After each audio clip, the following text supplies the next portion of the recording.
Hello friends, हमारे YouTube channel पर आपका स्वागत है। आज हम आपको बताने वाले हैं प्रकाश के अपवर्तन के बारे में और इसके नियम लिखिए। क्वेश्चन है आपका, प्रकाश का अपवर्तन किसे कहते हैं और इसके नियम भी लिखिए। आपको इस क्वेश्चन में प्रकाश के अपवर्तन की डेफिनेशन लिखनी है, प्लस इसका डायग्राम बनाना है और इसके नियम लिखने हैं। चलिए हम लिखते हैं प्रकाश का अपवर्तन। हमने हेडिंग लिख दिया है, जब कोई प्रकाश किरण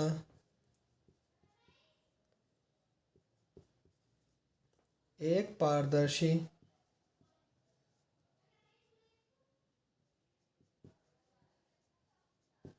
माध्यम से दूसरे पारदर्शी माध्यम में प्रवेश करती है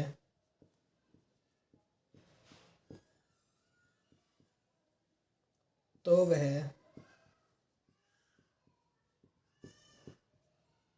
अपने मार्ग से विचलित हो जाती है।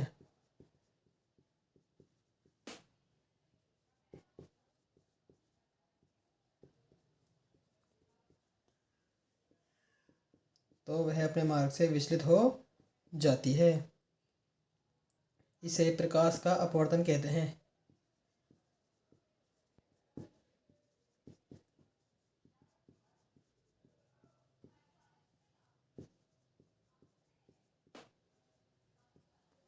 यह है डेफिनेशन।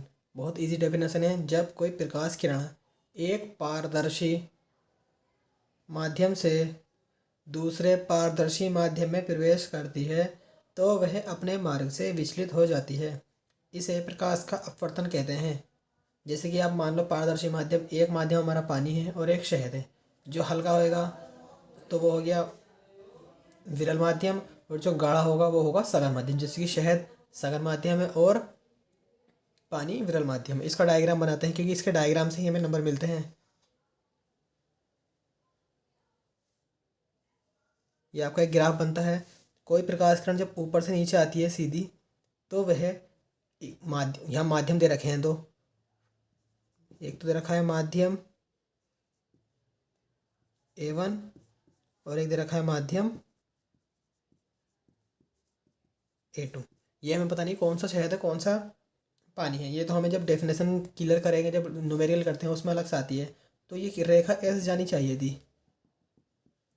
ये क्या हुआ, ये किसी कारण किसी माध्यम से, ये क्योंकि एक पानी और एक शहद है। पानी में आप अपना हाथ आराम से घुमा सकते हो, लेकिन शहद में घुमाने में आपको दिक्कत आएगी क्योंकि उसके शहद के कण जो है पास पास होते हैं और पानी के होते हैं दूर दूर। तो ये आएगी, ये अपने मार्ग से विचलित होगी। इसे जाना ऐसे चाहिए था लेकिन ये ऐसे चली गई। तो इसका ये कोड हो गया I और ये कोड होता है R। ये होती है आपतित किरण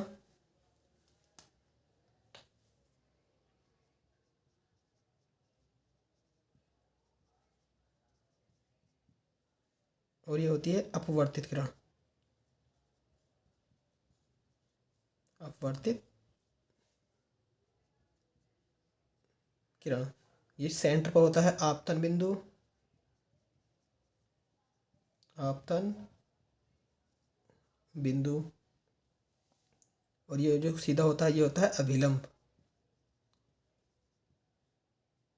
ये अगर आपको इस क्वेश्चन में पूरे पूरे नंबर चाहिए तो आपको डेफिनेशन के साथ डायग्राम आपको लिखना पड़ेगा और इसके नियम भी लिखने पड़ेंगे। अब जैसे कि प्रकाश के अपवर्तन के दो नियम होते हैं। दो नियम होते हैं। एक नियम तो ये होता है कि आपतित किरण आपतन बिंदु पर अभिलंब तथा अपवर्तित किरण तीनों एक ही तल में होते हैं। दूसरा इसका नियम होता है कि स्नेल, जिसे कहते हैं हेडिंग उसका स्नेल का नियम। एग्जाम में आपसे ज़्यादा पूछा जाता है। अगर ये क्वेश्चन एग्जाम में नहीं आता है अपवर्तन, तो 100% आपका स्नेल का नियम अलग से पूछा जाएगा। स्नेल का नियम पूछा जाता है तो वो होता है आपतन कोण की ज्या साइन आई तथा अपवर्तन कोण की ज्या साइन आर का अनुपात नियतांक होता है या नियत होता है। नियत का मतलब कांस्टेंट होता है। इसे स्नेल का नियम कहते हैं। अर्थात साइन आई बटे साइन आर बराबर कांस्टेंट होता है। देखिए जैसे कि आगे है, प्रकाश के अपवर्तन के दो नियम होते हैं। नंबर एक, आपतित किरण आपतन बिंदु पर अभिलंब तथा अपवर्तित किरण तीनों एक ही तल में होते हैं। आपतित किरण कॉमा आपतन बिंदु पर अभिलंब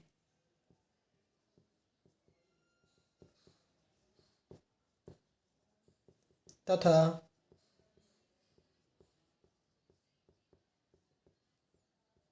अपवर्तित किरण तीनों एक ही तल में होते हैं। देखिए जैसे कि इसका पहला नियम ही है प्रकाश के अपवर्तन का कि आपतित किरण आपतन बिंदु पर अभिलंब तथा अपवर्तित किरण तीनों एक ही तल में होते हैं। यही को मतलब यही नियम जो है प्रकाश के परावर्तन का दूसरा नियम है। बस वहाँ क्या है, अपवर्तित की जगह परावर्तित है, क्योंकि प्रकाश किरण वापस चली जाती है। अब इसका दूसरा नियम है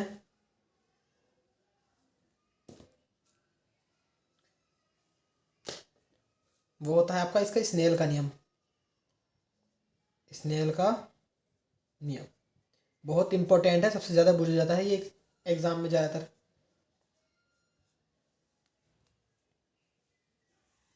ये होता है आपतन कोण की जया, आपतन कोण की जया ब्रैकेट में साइन आई तथा अपवर्तन कोण की जया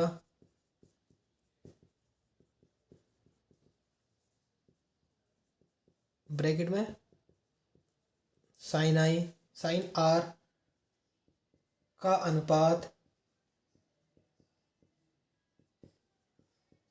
नियतांक, या आप लिख सकते हो नियत होता है। आपतन कोण की जया साइन आई तथा अपवर्तन कोण की जया साइन आर का अनुपात नियतांक होता है। अर्थात साइन आई बटे साइन आर बराबर कांस्टेंट। कांस्टेंट का मतलब ही नियतांक होता है।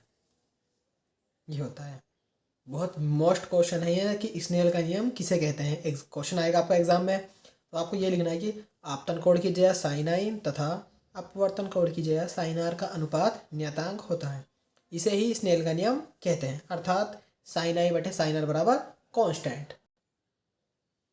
देखिए अगला क्वेश्चन है, अपवर्तनांक किसे कहते हैं, इसका मात्रक भी लिखिए। मात्रक मतलब आपको इसकी यूनिट बतानी है कि इसकी यूनिट क्या होगी, सेंटीमीटर, मीटर, किलोमीटर, किलोग्राम या ग्राम।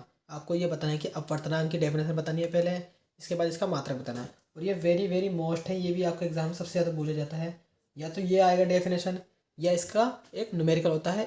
पूरी बुक में 10 चैप्टर के सिर्फ एक ही न्यूमेरिकल है, और वो न्यूमेरिकल हर साल पूछा जाता है। देखिए इसकी डेफिनेशन है अपवर्तनांक की, वायु में प्रकाश की चाल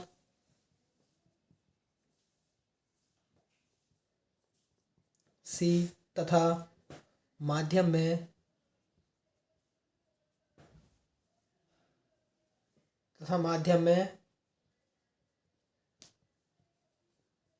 प्रकाश की चाल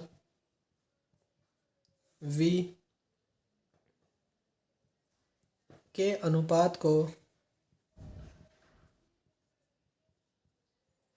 अपवर्तनांक कहते हैं।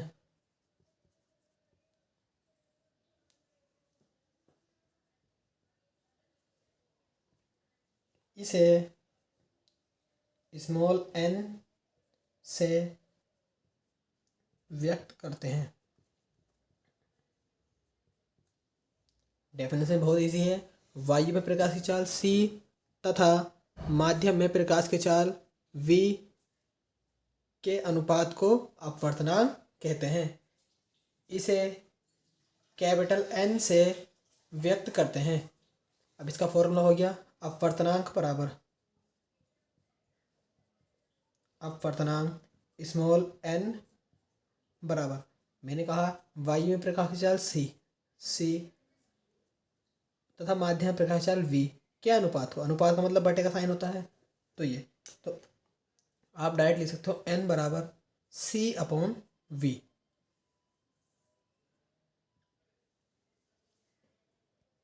देखिए आगे है इसका मात्रक की, कि इसकी यूनिट क्या है। अब अपवर्तनांक का मात्रक,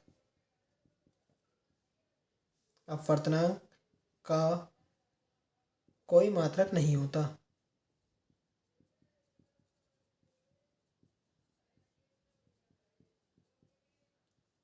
नहीं होता है, क्योंकि